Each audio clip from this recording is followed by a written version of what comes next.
सभी प्यारे बच्चों को मेरी प्यार भरी नमस्ते है। और आज है प्रीपोजिशन का पार्ट नंबर 10। ऑलरेडी हमारे बेटा प्रीपोजिशन के 9 सेशन हो चुके हैं।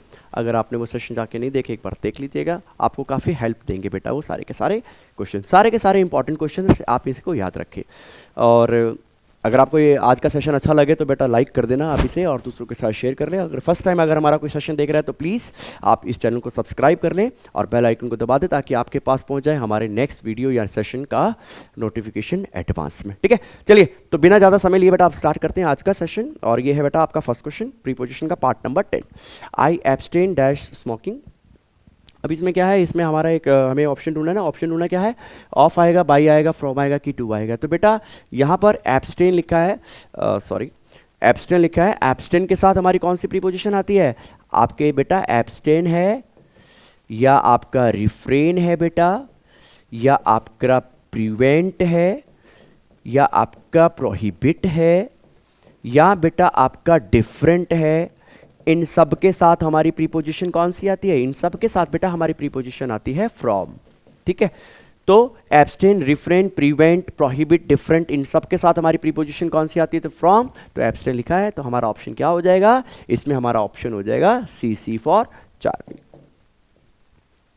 Next question, question number 2। I am not proficient dash English. तो यहाँ पर जो वर्ड है, कीवर्ड है, वो है प्रोफिशिएंट। प्रोफिशिएंट के साथ हम जनरली कौन सी प्रीपोजिशन लगाते हैं? प्रोफिशिएंट के साथ बेटा आपकी जो प्रीपोजिशन आती है वो आती है इन। प्रोफिशिएंट के साथ भी इन आती है, एक्सेल्स के साथ भी इन का यूज़ किया जाता है। ऑलरेडी हम वो सारी चीज़ें एक बार देख चुके हैं। तो यहाँ पर प्रोफिशिएंट है। अगर आपके पूछा जाए प्रोफिशिएंट के बाद अगर आपसे पूछा जाए कौन सी प्रीपोजिशन आएगी, तो आपका ऑप्शन हो जाएगा D for Delhi. Next question, question number 3। Question number 3 लिखा है, are you loyal dash your boss. तो यहाँ पर जो कीवर्ड है वो है लॉयल। तो लॉयल के साथ कौन सी प्रीपोजिशन आती है बेटा? तो लॉयल के साथ आपकी प्रीपोजिशन आती है टू। लॉयल के साथ बेटा टू आती है, काइंड के साथ आपका टू आता है, और एडिक्टेड के साथ आपका टू आता है, ऑब्जेक्टेड के साथ टू आता है, लुक फॉरवर्ड के बाद टू प्रीपोजिशन यूज की जाती है, विद आ व्यू के बाद भी टू को एज ए प्रीपोजिशन यूज किया जाता है। लॉयल, एडिक्टेड, काइंड, ऑब्जेक्टेड, इन सब के साथ हमारी प्रीपोजिशन कौन सी आती है? टू। तो हमारा ऑप्शन हो जाएगा दिल्ली। लॉयल के साथ आती है to. Next question, question number 4। I can not part dash my money, can I see. ये शायद मैं पहले भी डिस्कस कर चुका हूँ। क्यों ऐसा क्वेश्चन बार बार डिस्कस करने की ज़रूरत होती है? क्यों? क्योंकि हमें ये जो क्वेश्चन है बेटा, ये प्रैक्टिस मांगते हैं। आप एक बार ऐसे क्वेश्चन कर लोगे और वो आपको याद रहेंगे, ये बहुत डिफिकल्ट चीज़ है। तो ये थोड़ी टीचर की भी अपनी एक छोटी सी एफर्ट्स होते हैं कि वो किस प्रकार से बच्चों को इन चीज़ों में बिल्कुल समझाने की कोशिश करे। ठीक है, तो अब क्या है पार्ट? पार्ट यहाँ पे वर्ब की तरह यूज़ हो रहा है, और पार्ट के साथ कौन सी प्रीपोजिशन आती है और वो क्या कंडीशन होती है? पार्ट, अगर किसी व्यक्ति से आप अलग होते हैं, क्योंकि यहां पार्ट का मतलब होता है किसी से सेपरेट होना या अपनी कोई वस्तु किसी और को दे देना। तो अगर आप किसी व्यक्ति से अलग होते हैं तो प्रीपोजिशन कौन सी आती है? फ्रॉम। और अगर आप अपनी कोई वस्तु किसी और को देते हैं, अपनी वस्तु से अलग होते हैं, व्यक्ति की जगह वस्तु है, तो फिर हमारी प्रीपोजिशन कौन सी आती है? विद। यहाँ आपको यही 2 पॉइंट याद रखने होते हैं कि पार्ट के साथ कौन सी कंडीशन में कौन सी प्रीपोजिशन का यूज़ किया जाता है। तो अब इस क्वेश्चन को एक बार स्टडी कर लेते हैं। आई can not part dash my money. Money कोई व्यक्ति तो है नहीं है। अब क्योंकि ये व्यक्ति नहीं है, तो यहाँ पे हमारी प्रीपोजिशन कौन सी बनेगी? हमारी प्रीपोजिशन बनेगी विद। तो इसलिए आपका ऑप्शन क्या हो जाएगा? D for Delhi. In case यहाँ पर लिखा होता आई can not part dash Ram. अब राम हो गया एक व्यक्ति, तो फिर प्रीपोजिशन कौन सी आ जाती? तब आपकी प्रीपोजिशन आ जाती फ्रॉम। लेकिन इस केस में ऐसा नहीं है। ठीक है, ध्यान रखना है आपने इन सारी चीजों को बेटा, बिल्कुल केयरफुली।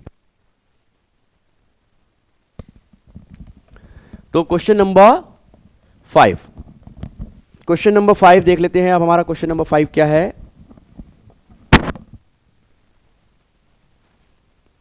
क्वेश्चन नंबर 5 है, एक एरर के रूप में ये क्वेश्चन है, your bike is superior then mine in all respects या ऑल रिस्पेक्ट्स, चलिए वो तो एक डिफरेंट पैटर्न है। अब यहाँ पर लिखा है देन, देखिए याद रखें ये जो IOR वाले एडजेक्टिव्स होते हैं आपके, जैसे कि आपका होता है सीनियर, जूनियर,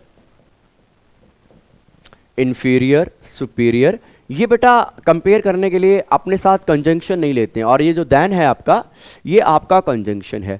तो ये सीनियर, जूनियर, सुपीरियर, इंफीरियर जैसे वर्ड्स जो होते हैं, अगर इन्हें कंपेयर करने के लिए यूज़ किया जाता है तो ये कंपेयर करने के लिए अपने साथ कंजंक्शन का यूज़ नहीं करते, ये एक प्रीपोजिशन लेते हैं। और वो प्रीपोजिशन कौन सी होती है? वो प्रीपोजिशन होती है बेटा आपकी टू।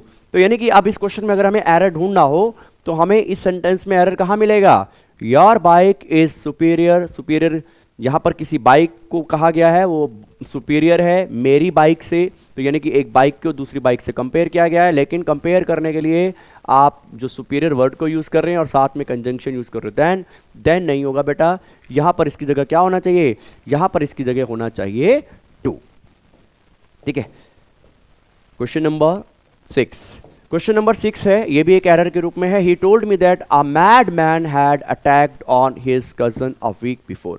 तो यहाँ इसके बी पार्ट में एरर है। बी पार्ट में एरर कैसे है? यहाँ पर जो ऑन लिखा हुआ है, इस ऑन को यहाँ पर नहीं होना चाहिए, इस ऑन की वजह से इस सेंटेंस में एरर हो गया। अब क्या रीज़न है? यहाँ पर अटैक, यहाँ पर जो ऑन लिखा है इसे क्यों नहीं होना चाहिए? देखिए बेटा, ये जो अटैक वर्ड है हमारा, ये जो अटैक वर्ड है, इसे हम दो तरीके से यूज़ कर सकते हैं। एक तो हम इसे वर्ब की तरह यूज़ कर सकते हैं और दूसरा इसे नाउन की तरह यूज़ कर सकते हैं। जब हम इस अटैक वर्ड को वर्ब की तरह यूज़ करते हैं तो इसके बाद जिसके ऊपर अटैक किया गया होता है उससे पहले कोई भी प्रीपोजिशन का यूज़ नहीं किया जाता। ठीक है, और जब हम इसे बेटा इसे हम नाउन की तरह यूज़ करते हैं तब ये अपने साथ प्रीपोजिशन कौन सी लेता है? तब ये अपने साथ प्रीपोजिशन ऑन का यूज़ करता है। ठीक है, अब समस्या क्या हो सकती है कि बच्चों को कैसे पता चलेगा यहाँ पर अटैक नाउन है या अटैक आपका वर्ब है? तो उस चीज़ को आप समझ लेते हैं कि आप कैसे समझेंगे। अगर आपका ये जो अटैक वर्ड है, अगर ये जो आपका अटैक वर्ड है, सपोज ये आपका नाउन है सेंटेंस में, अगर ये नाउन है तो ये अपने साथ कोई ना कोई डिटर्मिनर लेगा।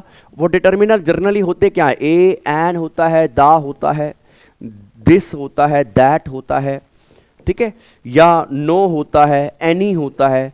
ये कुछ डिटर्मिनर्स हैं। इनमें से कोई डिटर्मिनर अगर ये अटैक नाउन की तरह यूज हो रहा है सेंटेंस में तो ये अपने साथ क्या लेगा? एक डिटर्मिनर ले लेगा। और अगर ये डिटर्मिनर लेगा तो ये आप फिर आपको पता चल जाएगा ये सेंटेंस में नाउन की तरह यूज किया गया है, ये अब वर्ब की तरह यूज नहीं किया गया है। तो अब इस सेंटेंस में अगर देखें ये अटैक्ड है, सबसे पहले देखें अटैक के साथ जब भी ईडी लग जाएगा, जब ईडी लग जाएगा या डी लग जाएगा तो वो पहली बात वो नाउन हो ही नहीं सकता। दूसरी बड़ी बात, इस अटैक से पहले आपके पास कोई भी डिटर्मिनर नहीं है, एक हेल्पिंग वर्ब है। तो ये आपको बताता है कि यहाँ पर ये नाउन की तरह यूज नहीं हो रहा है, यहाँ पर ये वर्ब की तरह यूज हो रहा है। क्योंकि अब ये अटैक यहाँ पर नाउन की तरह यूज ही नहीं किया गया है तो यहाँ पर ये प्रीपोजिशन कैसे लेगा? इसीलिए यहाँ पर ये एरर हो गया बी पार्ट में। एक एग्जाम्पल अगर मैं आपको दे दूं कि अगर ये जैसे ही प्लान्ड, ठीक है, he planned an attack dash me. अब देखो प्लान्ड मेन वर्ब है, अटैक यहां पर नाउन है, कैसे पता चला? इससे पहले आ गया आपका डिटर्मिनर, अब यहां पे प्रीपोजिशन आएगी आपकी ऑन। इसी प्रकार से वहां पर आपको ये क्वेश्चन को क्रैक करना होता है। ये चीजें थोड़ी सी डिफिकल्ट हो जाती है। ऐसे बहुत सारे वर्ड हैं जो हम नाउन की तरह यूज करते तो प्रीपोजिशन आती है, और अगर वर्ब की तरह यूज करते तो प्रीपोजिशन का यूज नहीं किया जाता। लेकिन वो आने वाले सेशन में मैं आपके साथ डिस्कस जरूर करूंगा। उम्मीद है आज वाले क्वेश्चंस आपको क्लियर हो गए होंगे, और अगर आपको ये क्लियर हो जाए तो बेटा प्लीज एक बार आप इस सेशन को लाइक कर लें। कोई सुझाव हो तो कमेंट बॉक्स में अपने सुझाव छोड़ सकते हैं। और मुझे विकास शर्मा को अभी दीजिए यहां से इजाजत। जल्दी ही मैं लेके आऊंगा प्रीपोजिशन पार्ट नंबर 11। तब तक आप अपना ध्यान रखें, लगातार पढ़ते रहें, प्रैक्टिस करते रहें, और thank you so much. God bless you all.